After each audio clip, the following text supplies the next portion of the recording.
Ertalab uyg'onsangiz, lekin o'zingizni xuddi dam olmagandek his qilsangiz, kun davomida hech qanday sabab bo'lmasa-da, kayfiyatingiz o'zgarsa, sochingiz tushayotganini ko'rsangiz, ammo nima uchunligini bilmasangiz, bu holatlar ko'pchilik ayollarga tanish va ko'pchilik buni shunchaki shunday bo'ladi deb qabul qilib ketadi. Lekin bu belgilar tasodif emas. Bu organizmingizning sizga yuborayotgan signali va ko'p hollarda bu signallarning asosida bitta sabab yotadi: gormonal muvozanatning buzilishi. Bugun biz bu mavzuni ilmiy asosda, lekin oddiy va tushunarli tilda yoritamiz. Gormonlar nima? Gormonlar bu organizmning kimyoviy xabarchilariga o'xshaydi. Ular qon orqali bir a'zodan ikkinchisiga signal yuboradi va organizmning deyarli barcha jarayonlarini boshqaradi. Ayollar organizmida 50 dan ortiq turli xil gormon mavjud, lekin gormonal muvozanat haqida gapirganda ikki asosiy gormon alohida o'rin tutadi: estrogen va progesteron. Estrogen bu ayollik gormoni. U faqat reproduktiv tizimga emas, balki suyak zichligiga, qon tomir tizimiga, teri holatiga va hatto xotira va diqqatiga ham bevosita ta'sir qiladi. Tadqiqotlar shuni ko'rsatadiki, estrogen darajasi pasaygan ayollarda suyak zichligi yiliga 1-2% ga kamayishi mumkin. Progesteron esa organizmning muvozanatlovchisi. U estrogenning ta'sirini tartibga soladi, hayz siklini barqarorlashtiradi va asab tizimini tinchlantiruvchi xususiyatga ega. Progesteron yetishmasa asabiylik, uyqu muammolari va kayfiyat o'zgarishi birinchi belgilari bo'lib ko'rinadi. Bu ikki gormon o'rtasidagi nozik muvozanat buzilishi bilan tana turli yo'llar bilan xabar bera boshlaydi. Buzilish belgilari va sabablari. Gormonal muvozanat buzilganda paydo bo'ladigan belgilar juda xilma-xil bo'lishi mumkin. Aynan shu sababli ko'pincha boshqa kasalliklar bilan adashtirib yuboriladi.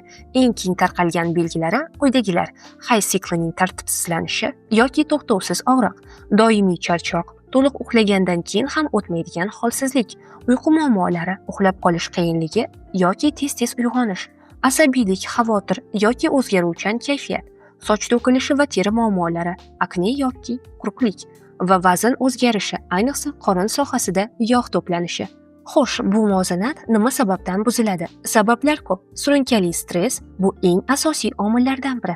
Stress paytida organizm kortizol ishlab chiqaradi. Agar kortizol uzoq vaqt yuqori bo'lsa, u to'g'ridan-to'g'ri estrogen va progesteron ishlab chiqarilishini susaytiradi. Tadqiqotlar ko'rsatishicha, surunkali stress holatida ayollarning 70% da gormonal o'zgarishlar kuzatiladi.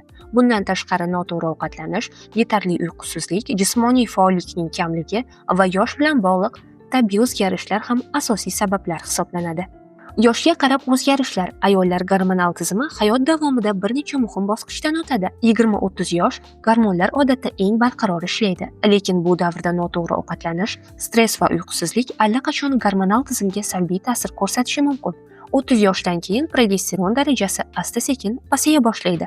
Ayrim ayollarda bu 35 yoshdan boshlanadi. Natijada hayz sikli o'zgarishi, kayfiyat tebranishlari va charchoq kuchayishi mumkin. 40 yoshdan keyin esa ko'pchilik ayollarda perimenopauza, ya'ni menopauzaga o'tish davri boshlanadi. Bu davrda estrogen darajasi keskin o'zgaradi va belgilar yanada aniqroq ko'rinadi. Shuning uchun har qaysi davrda organizmga alohida e'tibor berish muhim. Muvozanatni qanday saqlash mumkin? Gormonal muvozanatni qo'llab-quvvatlash uchun dori ichish shart emas. Hayot tarzini o'zgartirish katta farq yaratadi. Birinchidan, uyqu. Bu eng muhim omil. Gormonal tizim asosan tunda chuqur uyqu fazasida tiklanadi. Kuniga 7-8 soatli sifatli uyqu bu nafaqat dam olish, balki gormonlar ishlab chiqarilishi uchun zaruriy shart. Uyqusizlik atigi bir hafta kortizol darajasini 37% ga oshirishi mumkin. Ikkinchidan, ovqatlanish. Gormonlar to'g'ri ishlab chiqarilishi uchun organizmga maxsus oziq moddalar kerak. Ayniqsa omega 3 yog' kislotalari, baliq, zig'ir urug'i va yong'oqlarda mavjud. Magniy bu progesteron ishlab chiqarishga yordam beradi. Qovoq urug'i va qo'ng'ir guruchda ko'p. Temir ayniqsa hayz davrida muhim. Qizil go'sht va dukkakli o'simliklarda bor. Va B6 vitamini bu gormonal muvozanatni to'g'ridan-to'g'ri quvvatlaydi. Tuxum va bananda ko'p. Uchinchidan, jismoniy faollik. Kuniga 30 daqiqa yengil harakat, yugurish, yurish yoki yoga kortizolni pasaytiradi va estrogenning muvozanatini yaxshilaydi. Lekin haddan ortiq intensiv mashq aksincha gormonal tizimga yuklanish berishi mumkin. Bu ham muhim. To'rtinchidan, shifokorga murojaat. Agar yuqoridagi belgilar uzoq davom etsa, qon tahlillarini topshiring. Estrogen, progesteron, TTG, qalqonsimon bez gormoni va insulin darajasini tekshirish orqali aniq holat ko'rinadi. Tabiatdan yordam. Sunnah Products tavsiyasi. Tabobatda ham zamonaviy tadqiqotlar ham isbotlagan bir haqiqat bor. Ayrim o'simliklar gormonlar muvozanatini tabiiy yo'l bilan qo'llab-quvvatlashga yordam beradi. Sunnah Products kompaniyasining palma gulchangi aynan shu maqsadda tavsiya etiladi.